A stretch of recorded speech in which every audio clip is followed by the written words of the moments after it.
3, 2, 1, end of test. Keying with a go.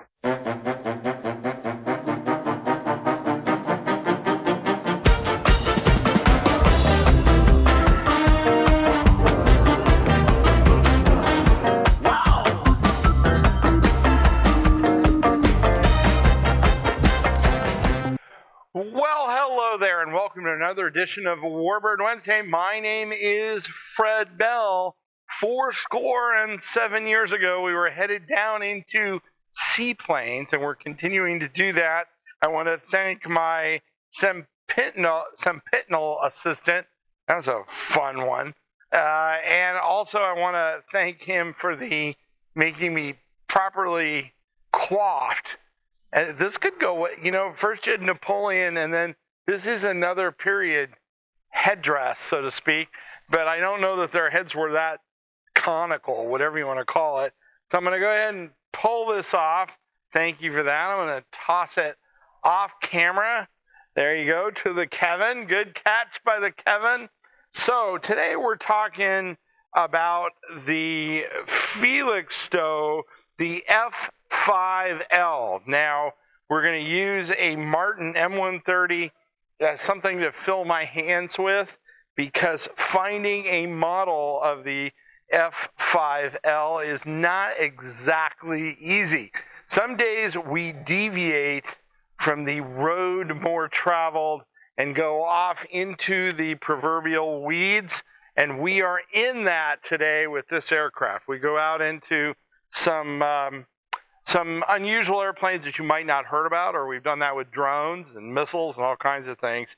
This aircraft, having said that, Kevin, this aircraft actually was rather prolific. There were 227 of them built, so it wasn't like this was a 10 or a 12, kind of a one-off and done.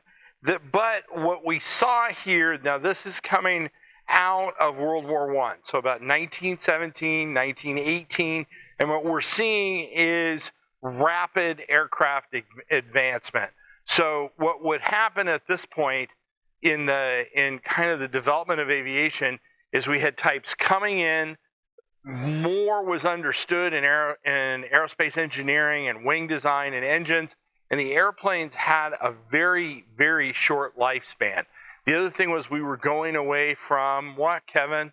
Wood and fabric, and this airplane was more wood and fabric, to, metal, rivets, flush rivets, so on and so forth, up to where we were pressurizing cabins and things like that. Now, of the 227 built, the Naval Aircraft Factory built 137, Curtiss Aircraft built 60, and the good old Canadian Seaplanes Limited built 30. Its first flight was in 1918. It was introduced the same year, and it was retired by 1928. So think about that. A 10-year lifespan, and 227 of these bad boys were gone. I'll throw up a plan view. Greg can throw up a plan view of the F5L. The civilian version of the airplane was known as the Aero Marine. I hope I didn't screw that up. I probably did. Someone will correct me. 75. The designer of the aircraft was John Krill Porte, and he really built off a Glenn Curtiss design. And the idea, now Curtiss aircraft, we're not going to do a whole thing on Curtiss. We will at some point, but extremely well known, and one of those kind of groundbreaking aircraft designers. And he was one of the guys that was really pushing the envelope. This is a derivative design off of that. It was a standard patrol aircraft, and it was deployed as a standard patrol aircraft until it was replaced by the PN-12. So let's talk a little bit about this transition. Air power at this point was starting to gain momentum, and I'm in our ship trove here. We've got battleships. And if you ever get to the museum, there's an incredible trove of models here that we have behind me. And there's everything all the way back to World War I.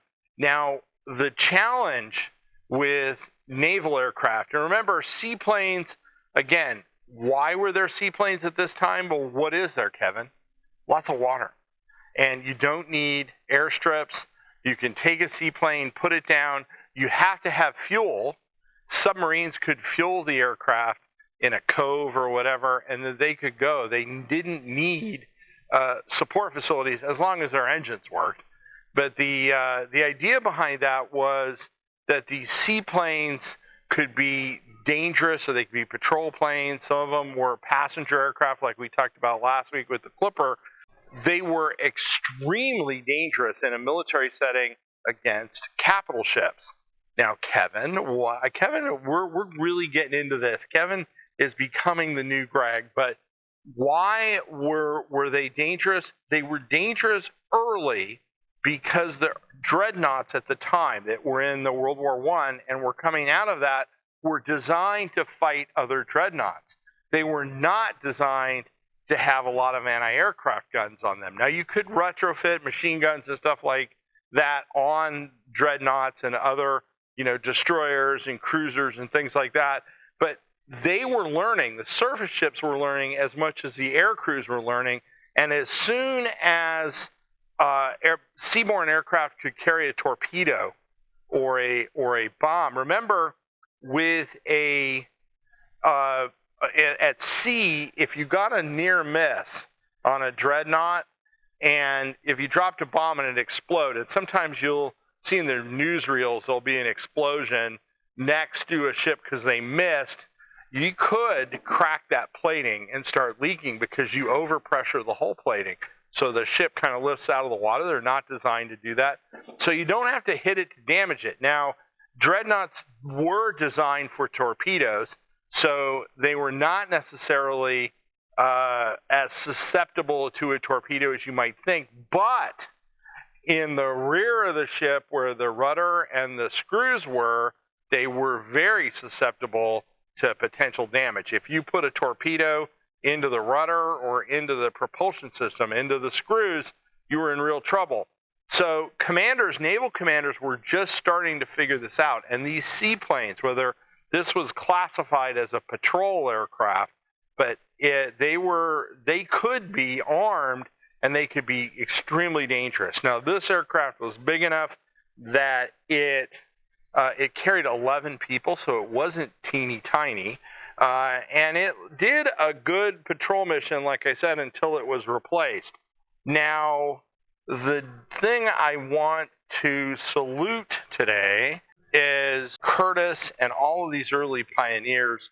I've said it before, we stand on the shoulders of giants, both the operators who were learning how to operate seaplanes up until the super proficient crews that we talked about last week with the Clipper. They would get even better. We're going to talk about some of the Martin products and things like that. So, but seaplanes and this type of aviation, with the exception of like some tourism and some sightseeing, there are no more large flying boats. They're gone. So to all the folks that were the pioneers in this technology, and this was a situation where really the technology evolved to the point where it just hit a dead end. There was no place to go on a military basis with seaplanes.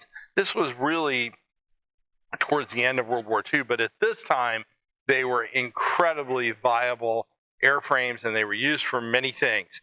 So let's see. I'm going to have a pure cane sugar mafia here right off the start.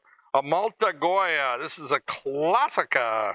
I want to say it's a non-alcoholic malt beverage. I want to say it might be like a coffee flavored thing. Let's see. Nutrition facts: 190 calories. It does have a California refund, so it's not that old, but you could have watched the bottle. It's a little sticky there, Kevin. All right, we're going to go ahead and open this. Ooh, a little bit of a fizz there. It did pop, and we're getting a little bit of carbonation there. That's always a good sign. So to all of the early seaplane pioneers, and sadly have been largely forgotten. As I said, the technology's gone.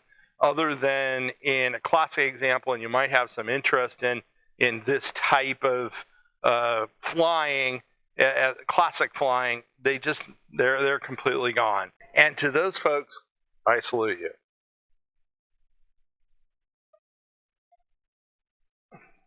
Yeah. All right, Kevin, you've ventured off into Greg land. I don't know what that is. I think it's gone. It smells like aggressive prunes. It is really bad. Mandatory second sip, and you may want to get poison control on the line because that was a bad one. So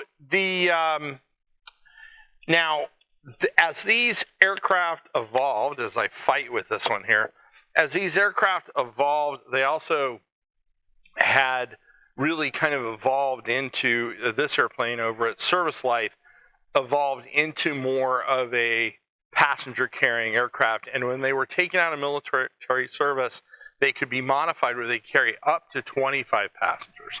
So they could carry more folks. They also carried the U.S. International Airmail, the U.S. Post Office Airmail, from New York to Atlantic City and from Cleveland to Detroit. So you can see airmails taking off. So you can start to send airmail. But by 1928, which is well before the kind of end of the line evolution of a lot of these aircraft, this plane was, with the F5L, was completely gone. Now, what happened to them? Smithsonian Institution has a hull and a float. It's like parts, kind of like the B-29 we showed a couple of episodes ago. The Smithsonian Institution has a float and a hull from one of these aircraft. My understanding is that they're in storage and they're not on display. If they are on display and I'm wrong, let me know in the comments because I very well could be. Now, if you want to amaze your friends and confuse people, you can buy one of these fancy schmancy, notice that's a word, schmancy. This is a airspeed indicator. Actually, it's pretty cool, but it's really a thermometer. So you can put it on the wall, and people will think, well, why do you have this? Because it's airspeed, but it's really temperature. It's really cool. It's nice. It's got good weight to it. So get on the link on this video and click on this, and Jason will speedily send you out your airspeed thermometer. Now, if you are homeschooling, don't forget to check out the links in this video. You can download our teacher's guides. We want you to do that. If you feel so inclined, go ahead and click on that donation link. We can gladly use your simoleons or shekels, whatever you want to send us. If you came across us on YouTube and you like one-take aircraft videos that are just straight and to the point about military airplanes, you need look no further. Well, we've got almost a couple hundred of them up. There's other things on the channel. There's veteran interviews, a lot of really cool stuff on stealth, and some of our long-form documentaries. So if you like what you see, go ahead and give us a subscription and forward us to somebody that you might like us, that might like us as well. If you came across us on Facebook, same rule applies. Give us a like, give us a comment. We love to talk to you. We're out there on Instagram as well. Instagram away. We're not on TikTok. We don't do that TikTok stuff yet. So, but we are on those platforms. So go ahead and give us a like and a comment. My name is Fred Bell. I am the Vice Chairman of the Palm Springs Air Museum. Thanks so much. Have a great day. 3, 2, 1, end of test. King with a go.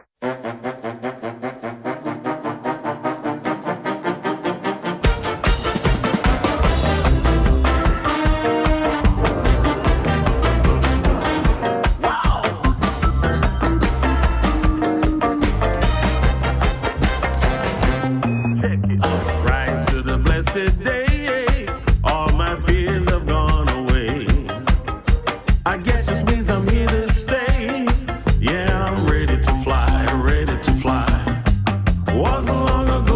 shook at the thought of being hooked. But ever since I wrote my book, I'm ready to fly, ready to fly. Come along and join us, we can plug you in a simulator. We'll teach you how to dance and breathe